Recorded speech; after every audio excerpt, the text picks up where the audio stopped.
Okay, folks, we're live. Are you ready? Yeah. Yay! Yep. Yeah. Take it away. Hi, everyone. Welcome to a very exciting conversation. My name is Arzu Geybullaeva. I'm the regional editor for South Caucasus and Turkey at Global Voices, but I also write independently as a journalist. And joining me today to talk about our very exciting topic, which is authoritarianism, are wonderful, wonderful speakers whom I have the pleasure of knowing personally. Lokman, welcome. Samanta, welcome. Tanya, welcome. I guess because it's such a huge topic to talk about, I'll leave the audience to look all the work that you're doing for them to them. There's plenty of stuff to read about the stuff that that you've been doing, and I'm just going to jump straight into the conversation. So, wow, where do we begin? First of all, the title, right? Voices from the Future. When I read it, I was like, oh, okay, that makes a lot of sense. I mean, for a little bit of clarity, I am originally from Azerbaijan and I live in Turkey, so plenty of experience to share on that. But first, I actually would like to hear from all three of you, and the question, like one of the questions I had, and I wanted to kind of kick this conversation off with is, as veterans of authoritarian regimes, either experienced directly because of the countries where we're from, or because of the countries where we live in, or indirectly as a result of, regional authoritarian neighbors that we have next to our countries. Is it really, do you think is it safe to say that often the pattern of development in countries where authoritarian regimes exist, like, election fraud or crackdown on critics or censorship, all of the above as well, all together, um, are they all the same, or are some regimes are more creative than others? Who would like to kick this question off? Maybe I give the floor to Samantha. Perfect. So I think as everything, it adapts to the context. So it's not exactly the same. It varies according to each context. And but they do have. We tend to joke within our team at the Civic Media Observatory that they do have kind of a manual or a book that they do share, and where there is information that is common that seems to be talking about the same strategies. So it seems like there are some similarities. But again, I think every leader decides how to apply them and how to justify them. And I think one important thing to have in mind, especially in the current context, is that they can adapt that justification coming from the side of the political spectrum that they represent, because I think sometimes we tend to link some types of government to a specific side of the political spectrum. And when we hear a type of discourse, then we think that's the only threat. But the threat is all around. It's about the type of government. And I think they are good justifying it in a different way. So I would say it's the same when it comes to tactics and strategies, but the justification kind of changes. And in the particular case of Venezuela, I do think that last year they became really creative. It was, of course, the same mechanism of cracking down critics and going for censorship, but they did it through an app, and they used an app that was already there, was designed for people to report issues related to services provided by the state. And they opened right after the election a new tab within the app where you could report on your neighbor. So it was pretty fast. They got a lot of information, and they went after all that people using that app. So I would say that was a development in their strategy. the tactic behind it was kind of the same, but the way they executed it was creative.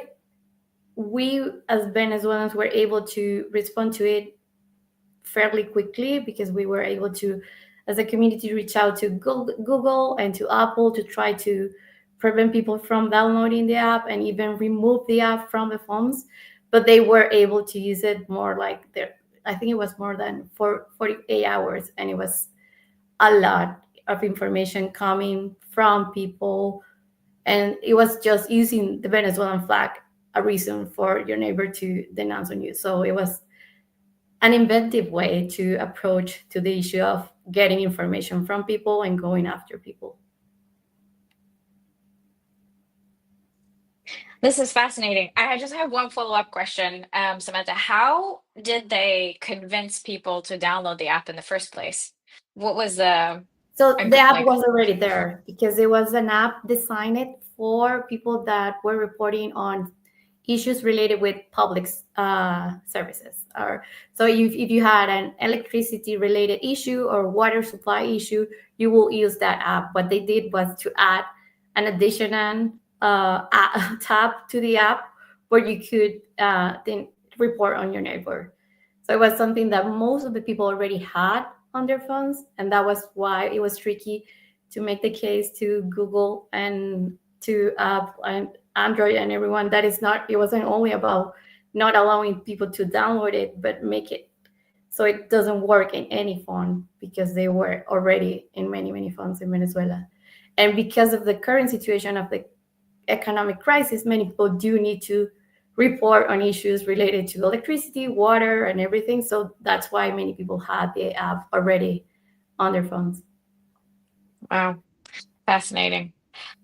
Well, creative indeed. I want to jump to Lokman and ask you the same question. Any creative trends that you've been noticing, or do you think it's more or less the same? I mean, so I was in Hong Kong, of course, watching, like the descent to authoritarianism, and I think there's an interesting collection of individuals here who have different experiences, I think, in terms of how our respective places became authoritarian. Some from inside, some from outside, and so on. And so as what Samantha said, the way they do it can be very different, but there are some similarities, I think. So they all appeal to fear. They all have some kind of outsider that they blame for the problems, and there's always sort of this resentment going on, about how we are being kept down, or we need to take our rightful place again, and stuff like that. And so that kind of rhetoric, and it's not just rhetoric, it's also sort of like how we are supposed to feel, I think, is very similar in that sense. And so I had experienced what I experienced in Hong Kong, and then I watched what Putin was saying about Ukraine and so on, and then I see Trump and the United States, and it's in that sense, of course these are completely different places with completely different historical, cultural context and so on, but it sounds very familiar. And then so yeah, but some of the creative stuff, the new stuff is really just the tools they have, I think. And so when I've been researching technology for a long time, and when I just started researching the internet as an open technology, or even as a technology of freedom, this was back in early 2000. The idea was that the internet would lead to more democracy, more to open societies, and erode authoritarianism and so on, right? Because authoritarianism is so keen on the control of information, and the internet would make that very difficult. But what we've seen in the last couple of years, is that, and this is, how, and we have a bigger question about, what is an authoritarian society, I think, and it's not just places with authoritarian governments, but the technology also has changed radically, right? And so what we've seen authoritarian government being very creative using technology such as the internet. We can talk about very specific tactics and so on, but like Samantha has done with the app and so on. And there's many more that, like the Citizen Lab, for example, has been researching also, including spyware, doxing, and so on, to, like for these ways to, like repress people, but also sort of to instill a certain feeling in us, So like one of the things that we can ask is, ourselves is, like what is the media that we consume, or what is our relationship to technology, and how does it make us feel? And I think we all have issues with that at this point, And so one of the things that I'm interested in is sort of exploring this relationship between, I don't think there's a direct sort of causation, but there's certainly an interesting relationship between the media that we use, the technology that we use, and sort of this how that has changed, and also this rise in authoritarianism. Thanks, Lokman. It's definitely the transition and this shift towards authoritarianism has definitely seen so many sort of changes in the process. As I said earlier, being from Azerbaijan and seeing that descend into authoritarianism personally, and then watching it from afar and just documenting how quickly regimes such as the one in Azerbaijan was able to adapt to this technological innovation of crackdown, of surveillance, et cetera, many of the things that you mentioned, is really fascinating, just to, like as a study of authoritarian regimes and what it's like to live under autocratic leaderships. And then, of course, living in Turkey, also watching this transition, watching this government, current leading government, transition from a promising democracy, or at least how it was presented at the time, to what it is now, which is a government that cracks down, that uses all sorts of measures and tools to really silence critics.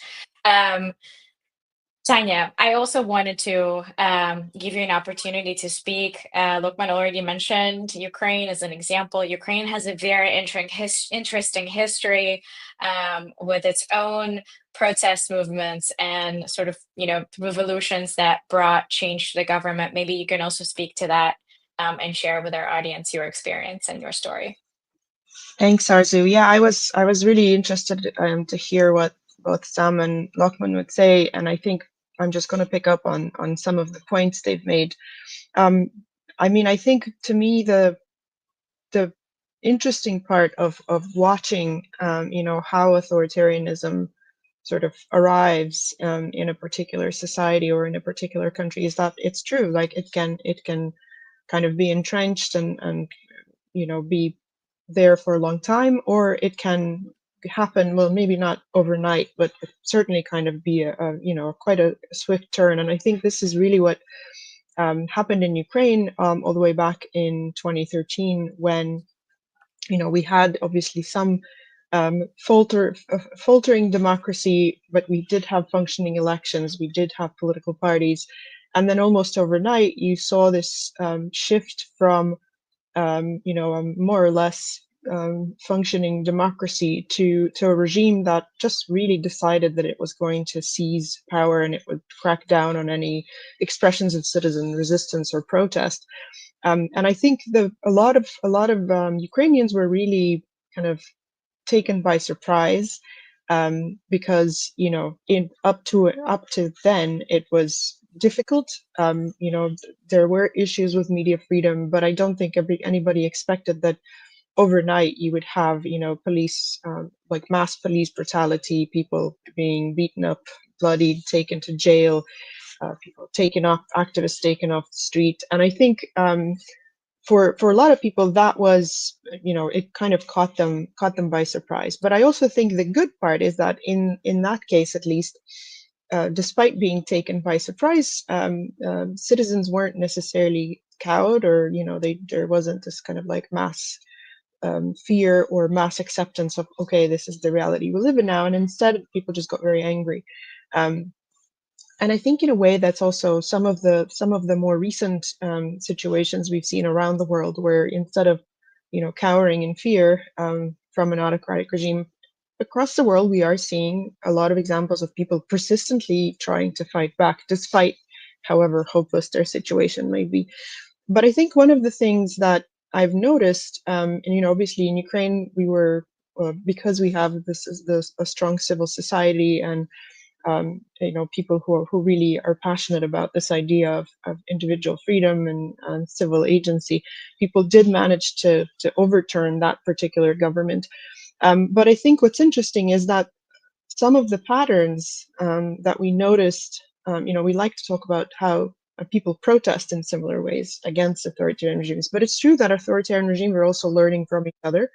And what's worse, I think, is that it's not just authoritarian regimes that are learning from each other, but governments around the world are also resorting to authoritarian practices. I mean, Lokman mentioned surveillance and the use of spyware. We know that those types of tools are, of course, very much used by authoritarian governments to spy on the opposition, on their citizens, on activists, but they're also used by allegedly democratic governments, also to spy on people they find inconvenient or uncomfortable, or people who they think have too much information. And I think that's what's worrying, is that the authoritarian practices are now kind of penetrating into other types of regimes and other types of countries. And I think, to me, that's what's worrying. I mean, everything we're seeing happening in the US right now is very much an example of that. Massive, whether it's, again, spying on people or accessing people's records or data without any sort of judiciary warrants, or whether it's, deporting people or stopping people at the border and putting them outside of the country, or saying you can't protest, protesting is illegal. I think all of that, to me, suggests that, it's not just the regime, and it's not just authoritarian governments learning from each other, but sadly, some of the tools that we've seen used, whether that's spyware or surveillance, or whether it's intimidating messages, those tools are also now, becoming popular and becoming kind of within reach, or becoming legitimate. And I think that's what we should also all be really worried about, because the learning is kind of the learning, or the lessons are there for everybody, and it doesn't mean that just other authoritarian governments will look at them. I mean, even if we take Russia, right, a lot of the things they've done are also in a way being seen kind of in a positive light by some countries, including countries in the EU, who are actually saying, hey, they were right to do this and they're right to do that, and we agree with them on these points. And that's what we should be worried about, I think, as well as obviously figuring out how do we push back against these types of pressure. Absolutely. I think, as I was listening to you, I just thought of all of our countries and the countries that we've studied and written about and covered. And one thing that stands out to me, hearing you all speak, when I think of US election and Trump's presidency, and I think of our respective governments, the transition to authoritarianism, it took a while, and it still continues, right? I mean, in some cases, decades. Whereas in the US, it's been what, a month, a month and a half, and it just, so quickly changed to where it is now. So yes, staying on the topic of US election and kind of weaving it into our conversation, um, I would be interested to hear your thoughts on, and this is, somewhat already, Tanya, you already kind of mentioned it. Um, After Trump's election, it seems that there is a pattern and a growing trend of other regimes that perhaps that weren't so explicit in authoritarian measures and tactics and deploying them in their countries, really coming out of their I don't know, shells or places that they were hiding, and kind of doing it out in the open, not really taking into account, legal measures, or not taking into account what exists legally in the country. Do you notice the same pattern? Do you think, and also, within that context, do you think we as civil society, broadly speaking, may have underestimated the role that US government played as sort of this, like, I don't want to use this word, but good cop, right? Because in a lot of the work that journalists would do, or international human rights organizations would do, they would always seek sort of statements from government officials. And when US government in particular would make a statement in a certain to a certain country, it would be expected that this will be taken as a warning sign. Do you think that was sort of also in the play? Could we have made a mistake? And on that note, do you think there are enough other remaining in government, or allies as governments and institutions out there, who can step in and continue sort of helping the work that we do? So a few questions in one. Maybe we'll do a reverse round. Maybe we'll start from Tanya this time. You're putting me on the spot. I mean, I think it's interesting what you said about, there's sort of like, there's like transitional regimes, or like examples of countries. I'm immediately thinking of a country like Hungary, which, is technically a European democracy, but it's also, ruled by what is quite clearly a kind of clique of people who are all, beholden to this one particular person, Orban, and who everything that the Hungarian government does or has done over the past, several years is all very much kind of, everything is in the interest of these particular people, who are a very small group. And yet somehow, they still are part of the EU, they still get to have a vote, they still receive funding. And to me, that's a really interesting example of this kind of like hybrid authoritarian regime, where there are very clearly authoritarian traits, and it's very clearly abusing the power it has, and undermining the opposition, or undermining the rights of its citizens. But it's kind of doing so within, more or less, within the margins, I guess, of what's acceptable.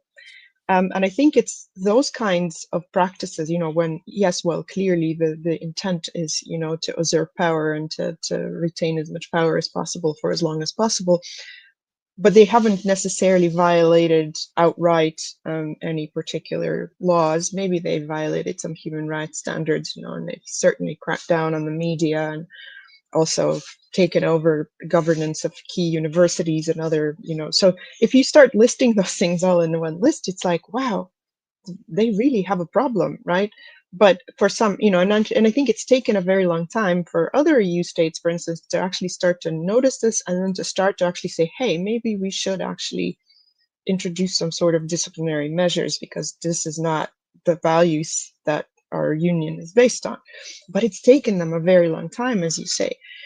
And I think perhaps also, part of the reason why this is happening is, people kind of believe that, democracy is powerful, and that it's very hard to undermine a democracy once you have one. But as you just said, in the US, we are seeing everything deteriorating very quickly. And I think perhaps that's also part of the problem, right? I think for a very long time, the global community has really taken the fact that, the US is a stable democracy for granted. And, there was all this talk about, and the institutions are going to remain, and they're going to keep protecting all of these international norms.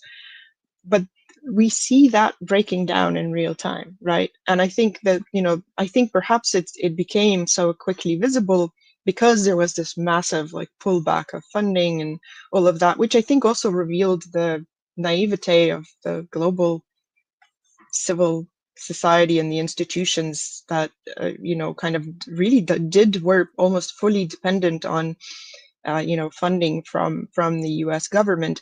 And now that that funding has been removed, the issue that all civil society organizations talk about every day for the last several decades, the issue of sustainability, right? Like we knew it was an issue, but now it's like, now you're actually seeing, chickens come home to roost. We're like, yeah, the sustainability is not there, because if you take all that funding away, there's no backup, or there's some, right? And but there's not nearly enough, right? And to me, I think that really suggests that there needs to be a rethinking of how this network is built, who supports whom, where the solidarity is, how that solidarity is reflected in funding opportunities, backup plans, plan B, plan C, all of that. Because I think, yeah, that there has been, I think, way too much reliance and way too much on one particular country. But also, I think just this kind of expectation that it's just always going to be this way. Yeah, no, I absolutely agree. And this this expectation that it's always going to be this way also,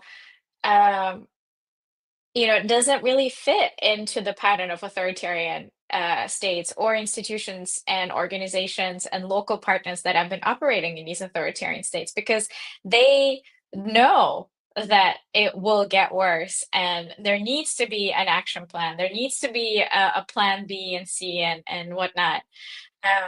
So I really am kind of surprised, but also not, when I hear people talk about, well, we don't know what we're going to do now. There's no funding, or people lost their jobs and many other things as a result of all these developments, like a domino effect. And then it just reminds me a lot of the crackdown back in 2013 in Azerbaijan, when authorities really kind of, it was like in the first wave of crackdown, they went after international organizations that had presence. They went after local civil society groups that worked with these international institutions.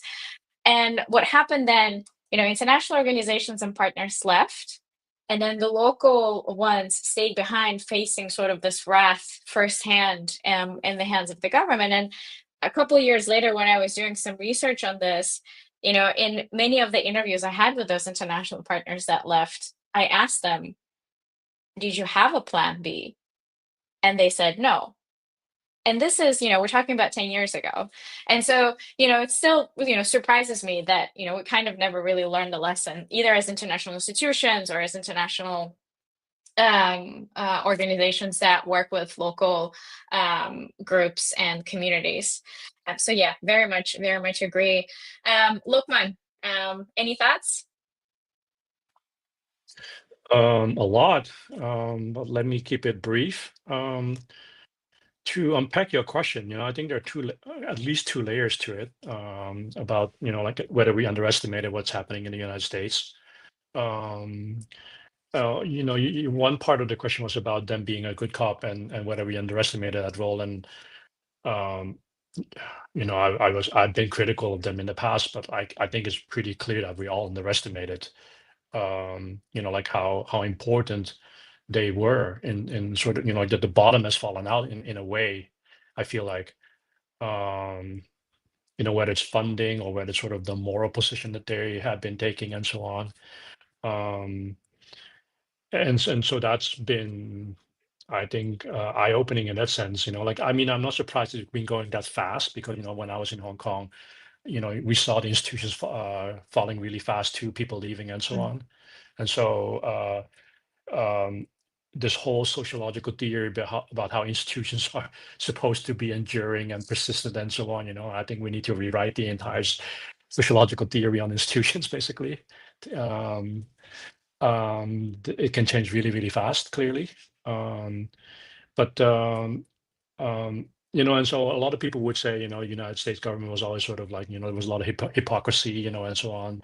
They say a lot of things, but then they act different and so on. But to me, it was always, you can call me naive if you want, but to me, I was like, well, like it's, you should see it as more as aspirational than anything else, at least they try to live up to those ideals, or maybe they don't try, but then you can at least talk to them about it. And now it's like now that's not even left there anymore at this point. But what's interesting is that I don't think it's over yet. It's still ongoing, and so like we should not. I don't think we should project our own experiences too much on what's going on in the United States. As also, the outcome is not clear yet. So for example, Harvard standing up right now is interesting because the universities in Hong Kong were not standing up at all. They did not make a stand. And I say that as someone who was a professor there. So that was, but like, and these things can be really, really powerful, right? And so it will be interesting to see how that develops. So the other thing is that I think what we've been underestimating, I think, in a sense, is like how fast it has been infecting the US, though. And then so, and I would actually make expand it a little bit more also and ask ourselves, like, and not just so, like, it's sort of like, authoritarianism clearly is not something that only they have. It's not only even coming to the border, it's way across the border, sort of, like, and so one of the things that whoever we is at this point, how is it affecting us, not just on a sort of social level, but also on an individual level, like how are all these what's happening right now changing us, and how we fight and so on, and are we becoming authoritarian more actually, as people, that's something that it's not black and white, it's not like we're the Jedis and they're the Sith overlords, and so on, and like it has real effect on people, and we're not immune to it, and so that's something like we need to understand also. I think our experiences of living in authoritarian regimes makes some of us more authoritarian, at least in the way we respond. And I really appreciate what you said, Lokman, because I was just at a journalism conference last week in Perugia, and this was actually one of the questions I addressed to panelists from Georgia, just judging by all of the developments that have been taking place in that country. I asked the panelists whether, they should, as a civil society, because it was a panel of rights defenders, lawyers, and journalists, whether, there needs to be more sort of, I mean, perhaps authoritarianism is not the right word, but like whether they need to be harsher or more outspoken than they are. I mean, I don't think they can be more outspoken than they already are, but really kind of this switch perhaps is needed. Sadly, they didn't understand my question, and they thought I meant that they should accept what's happening and then deal with it. But this is definitely something that I thought of. And one just other comment I wanted to make on what you said about the role that universities played, well, at least what we're seeing in the US with the example of Harvard. I think, in Azerbaijan, universities are, for instance, places of control. There is no way that you can really say something against the regime because you may get thrown out of school, and that's it.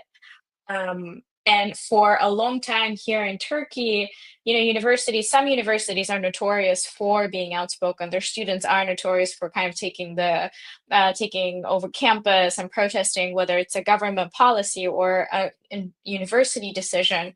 But I think now what we're seeing happening in Turkey for the past month, it's university students who are leading the protest movement, and they were kind of the ones who push the people onto the streets because of that symbolic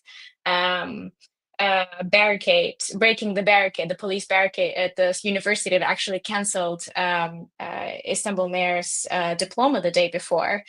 And so it's really interesting for me to compare all these different examples. Can you all hear me? Yeah, great. All right, I wanted to, since we're, running to running quite quickly through the hour that was allocated to us. I just had one final question to you all, and then I'll jump to the Q&A from the audience. And that question is, we've talked about the governmental experience and what you've seen and how you've been sort of evaluating the developments in those countries.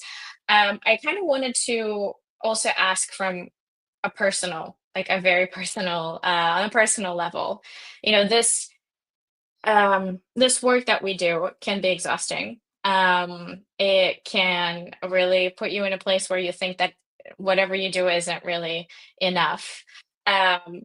But I'm really curious if you have developed your own ways of coping, or finding ways to continue the work that you do that you may want to share with the audience.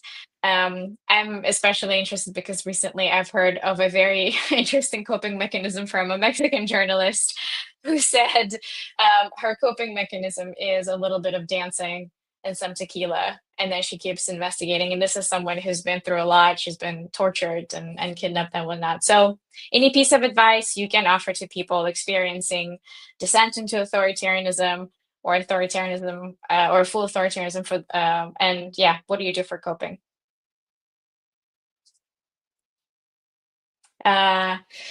Samanta, let's start from you because we didn't get a chance to hear from you. It's okay.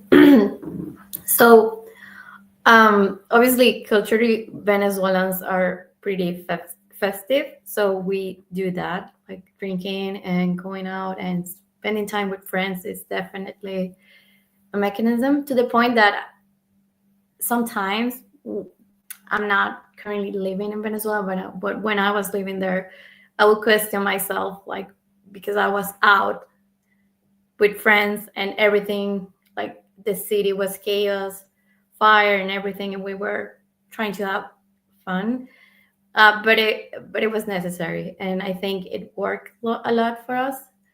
But another, and this is a personal conclusion, is that I think when you're living under an authoritarian regime, you see cycles within the process. So there are cycles where things seem to be stuck and you just see a way out.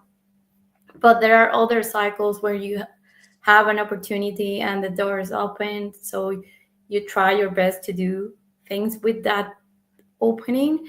And I think that's something that people should have in mind when dealing with those type of systems, that there's going to be a time where you feel that you're not moving forward, but then there's going to be an opportunity. In the case of Venezuela, we're dealing with that bad side of the cycle where it seems like we try for democracy, we try for elections, and it didn't work. And they kind of are solidifying their structure right now. So it doesn't feel like it's going to happen, any change, like it's not going to happen in the future. But then a door opens and you have an opportunity to again push for change. So I would say that's a mindset that I would recommend to have in mind, that it's not definitive. There are cycles and an opportunity will come. The important thing is to be ready for that opportunity and to take as much as you can of that opportunity, and then celebrate the things that you have achieved, because you do achieve things. Even though you don't like totally end with the government, you do achieve small victories. And I think that's key, recognizing that you achieved something in the process of conquering this big battle that you are fighting. Yeah. Thanks, Samantha. And I guess just patience, right? Lots and lots of patience. Tanya, any advice?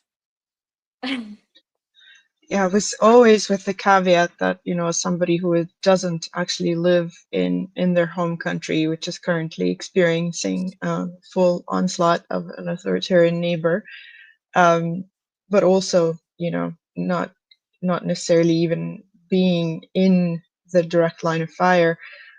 I think it's always, there are acknowledging that among the people who are trying to resist whatever authoritarian pressure or brutality is happening, there are people who are having different experiences. So I think for me, it's been helpful to acknowledge that, everybody's affected differently. We all are privileged in different ways. But I think then also realizing that you can't necessarily do everything or solve every problem. And so I think really finding something that you can focus on where you can bring you can be the most useful, be it fundraising, or be it assembling medical kits, or for protesters, or soldiers, or be it talking to the news in as many languages as you can about what is happening and the resistance and the fight, or sometimes even doing what is my day job, which is actually doing research on what authoritarians do on social media and what they do well and what they don't do well. I think always acknowledging that there is something you can help with, and just do that. But I think also then kind of finding, as Samanta said, just finding joy in small things, be it being able to share an evening with other people who are fighting the same fight, or experiencing some beauty in nature, or whatever it is. So I think that has been very helpful. And then I think the thing that we all find very difficult to do is occasionally just switching off the social media channels and the messengers and the news, because there is a lot, and it'll still be there in 5 minutes or in an hour. So I think finding time and the strength to switch off for a little bit has been very, very helpful. Thank you, Tanya. I really find the advice on leaving the devices, or in different rooms, or just not touching them, really, really useful advice. Something that I struggle with myself, but definitely finding it useful when I actually do that. Lokman, what about you? Any advice from personal experience? The advice I have for myself, mostly, I think, and is about that, like in the fight against this, the authoritarianism, what they want to do is they put us in constant sort of fight or flight mode, right? And so in doing so, it shapes how we make decisions, because they put us, they give us the choice. They make us feel unsafe, so that we have to trade off certain things, right, in order to stay safe, which is either a sense of our dignity or community, and we have to leave, and so on. And then so right now, I think a lot of people, especially in the United States right now, is just going through this shock moment. I think everyone is just trying really, really hard to survive. And maybe you get even so good at it that like maybe too good at it, and so my advice is make sure you don't get too good at survival, that you don't forget to live and thrive, right? And this is where the devices and so on come in, right? Because like I think the part about leaving the devices off is about connection, right? Like connecting with people. It's not just about leaving the devices off. It's about like it's how we connect to people, right, in real life and so on. And so the false choice, it's not really a false choice, but the choice that the authoritarians put us in front of us is sort of like, you can either be safe, but you have to trade off your dignity and your community, right? And we need to recognize that, no, that's not okay. Like maybe in the short run, to survive, we have to do certain things, but at some point you need to sort of remember who you are and what you stand for and what you believe in, and then do things that sort of replenish our sense of dignity, our sense of community. And so one of the things that authoritarians like to do is isolate us, make us feel afraid, paranoid, and so on. And so it's really difficult to connect with people, especially if you don't know if they're going to rat you out, or like or maybe they are under surveillance themselves and so on. Even though they might be good people. They might not know how to do their digital security, and that freaks me out sometimes, but nevertheless, like it's, like if we want to have like a sort of rich human life, we need to make sure that we stay connected, have sense of community and dignity, not just safety. Absolutely. Thank you so much. I think those are all very good recommendations to ourselves, and to our communities and to all those who are listening to us. I also wanted to leave some time for the audience Q&A. So perhaps we can see the first question. I think so. It's from Giovanna. What Lokman said about how authoritarianism adapts fast to new technologies is very true. Curious to know if you've observed AI being used to silence people in your context. Really great question. Who would like to go first? Samantha, maybe you want to. So actually, AI in our case, it's been used by the opposition as a tool to defend and protect themselves. And it's a pretty unique example. I think the trend is the country, like using AI to target people. I'm pretty sure that the apps and the technology that they use, it's supported in some way for AI. I mean, the government, but in our case, we ended up using AI as a tool to protect the identity of journalists and to protect them from being targeted by the government. So basically, they created avatars. A number of journalists came together, and a number of outlets came together to develop this initiative, where a number of avatars were sharing information, so you wouldn't see an actual person sharing the news, so the government wouldn't target the journalists. And it was a successful initiative.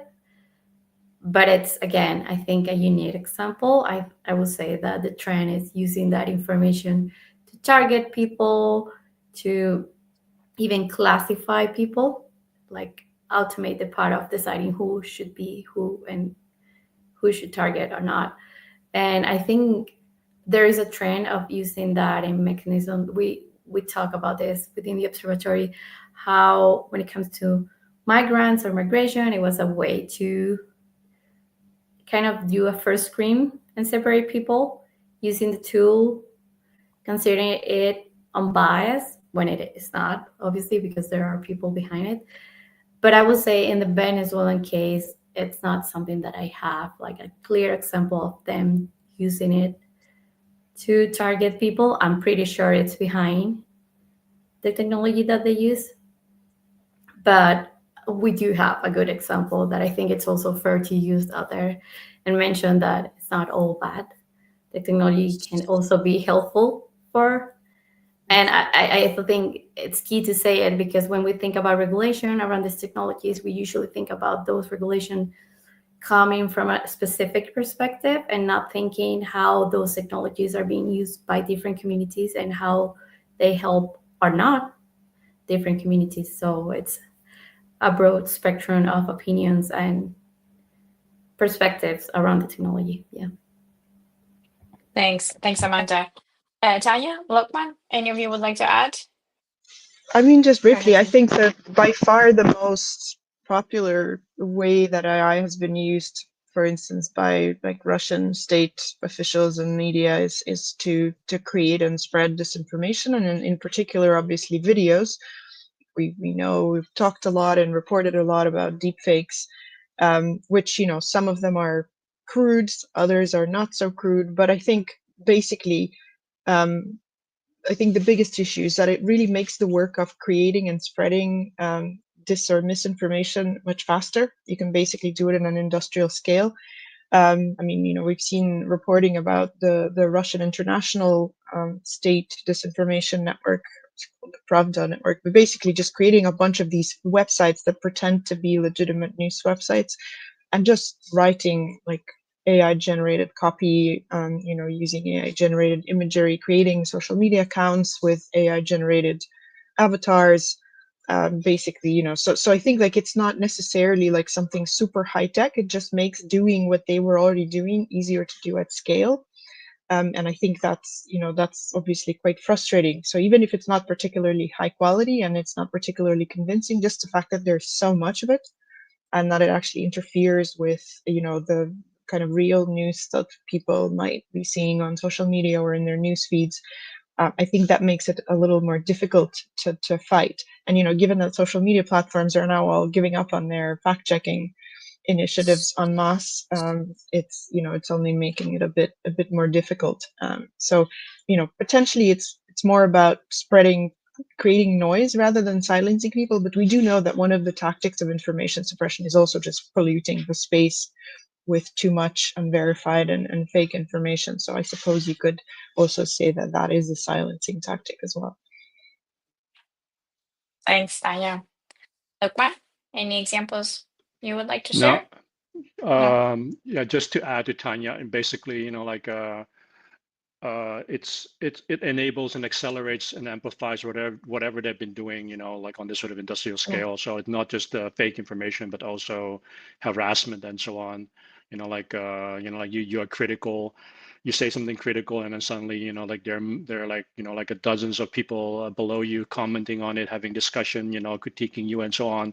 And then when you take a closer look, you know, it might actually be all just bots or fake, you know, AI generated profiles and so on. You know, like, and then you can laugh and say, oh, it's just low quality and so on. You know, one, they will get better, and two, they can churn that crap out much faster than we can clean it up at this point. You know, like, and so even if just crap, you know, like they, you know, like that the numbers games don't work in our favor right now.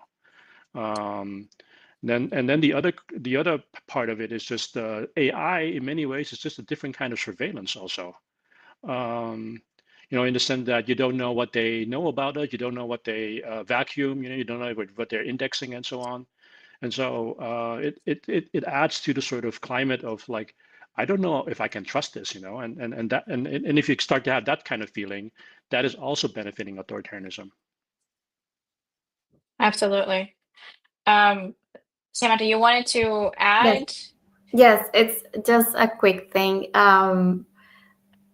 It just came to my mind after Tanya spoke. I think one of the key things you have in mind around AI is that allows regimes and leaders to question whatever is true. Because if you have this sense that there are a bunch of images, videos out there that are not real, that's also a tool for them to question the reality.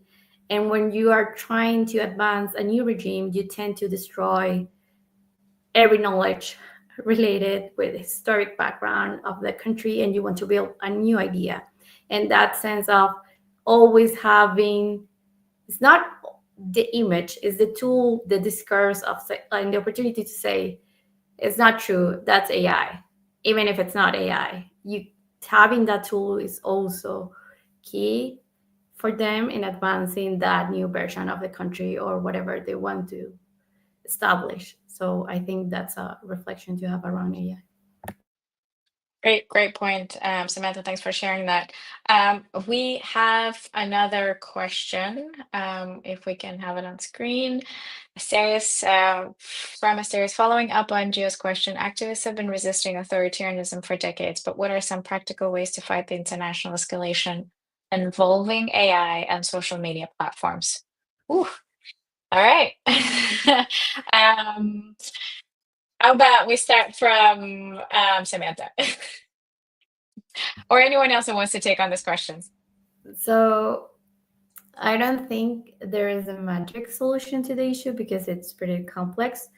But I think exchanging information is key in an international level, trying to identify trends, trying to see what is happening in other countries and how their experiences can help you prepare for whatever is going to happen in your country.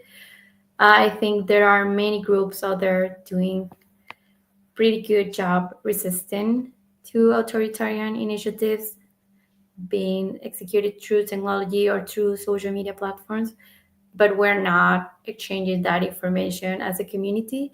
So my answer to that is that I think we need to invest more in building up our community and making sure that we exchange information and we share experiences and register all the things that they're doing, because they are acting, or it seems like they are acting in a coordinated way. We should be able to respond in a coordinated way, or at least try to. Thanks, Samantha. Lokman, Tanya, anything to add? I mean, I think I would agree with Sam. I mean, I think, because we are talking about all of these technologies and platforms, but ultimately, as Lokman said, it's not just about having news feeds and having content. It's also about human connection. And I think it's that which ultimately makes those who oppose authoritarianism more powerful, is because we actually care about other humans. And, we want to stay connected with them. And I think that's also how we share knowledge, right? I mean, it might be through joint research projects, journalism networks like OCCRP, who are, doing these massive cross-border investigations of authoritarian money laundering. It might be, other types of collaborations where people are learning from each other, kind of by, doing joint workshops or kind of just sharing advice.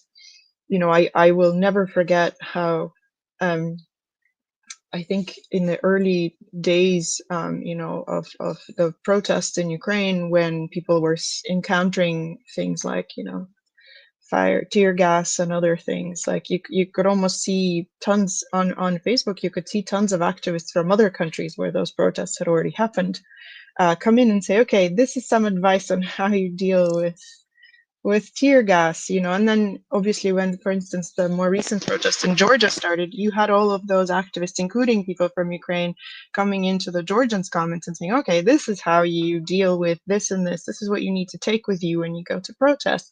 This is what you need to be aware of on social media, on how you talk to the media, on how you frame what's happening. So there is quite a lot of knowledge on resisting anything from tear gas and rubber bullets to AI, and the fact that social media is now relying on community notes to actually verify whether or not something that's posted is true.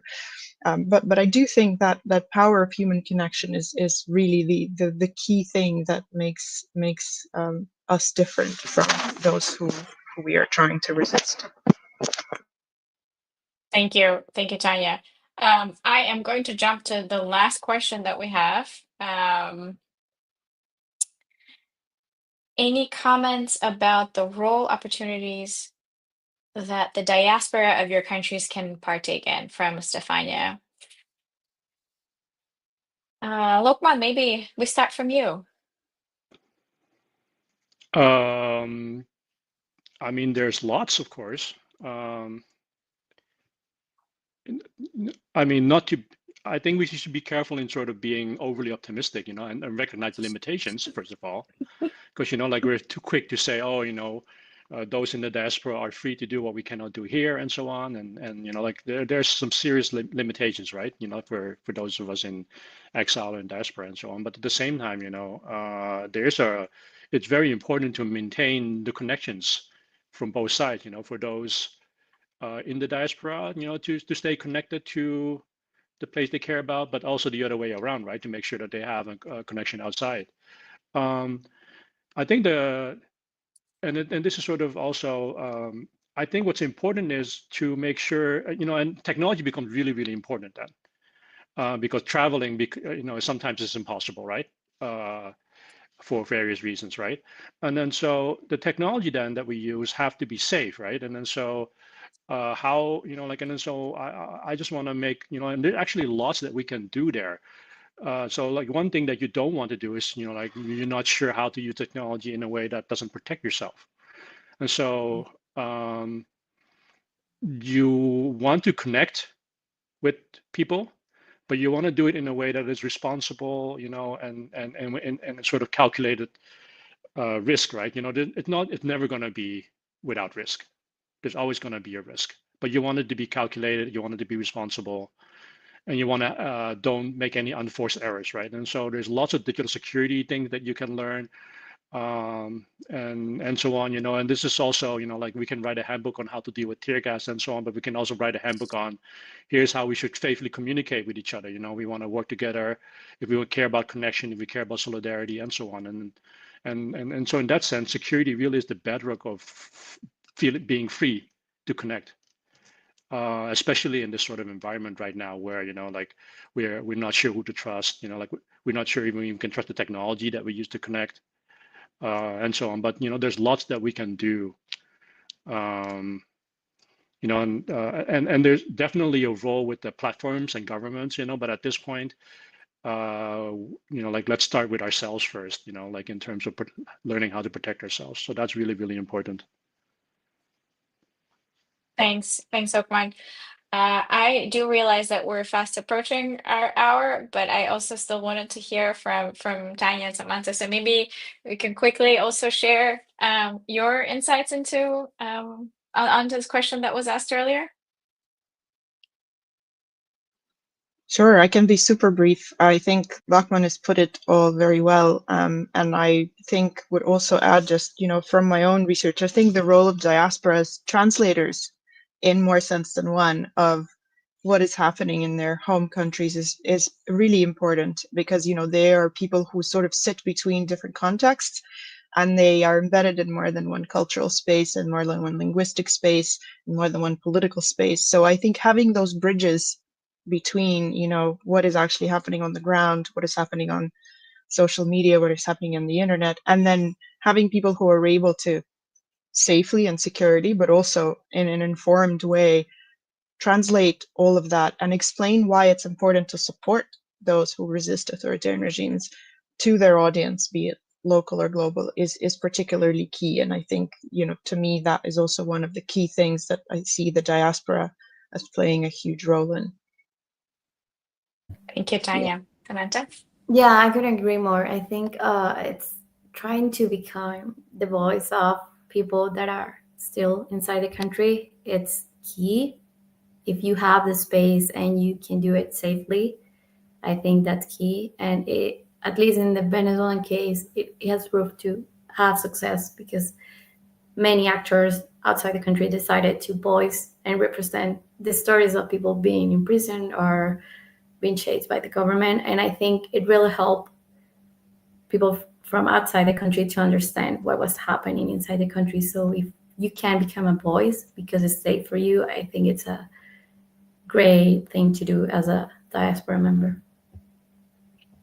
Absolutely. And I think diaspora can also play a huge role in helping the exiled community, whether you're a journalist or a rights defender or whoever you are, because otherwise it can feel really isolated. However, if you are joined by diaspora, it can really make your message, it can amplify the work that you do. But also, just one other thing on diaspora, I also struggle with that concept, because it also is a matter of trust, right? Do you trust everyone and diaspora, and how do you navigate the trust issue? I've definitely seen this happen and come up in conversations among Azerbaijani diaspora and exile community. So there are so many different layers to just that question. We can have like a whole separate conversation about it, I feel like. I would love to thank all of you for joining me today to discuss authoritarianism, to talk about our experiences, to share it with the audience.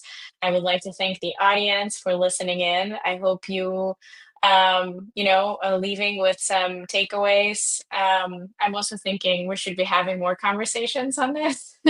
I do feel, and I hear from friends and colleagues asking for advice or just asking to share experiences on how to deal with these changes and navigate through. So perhaps we can do another chat at some point in time.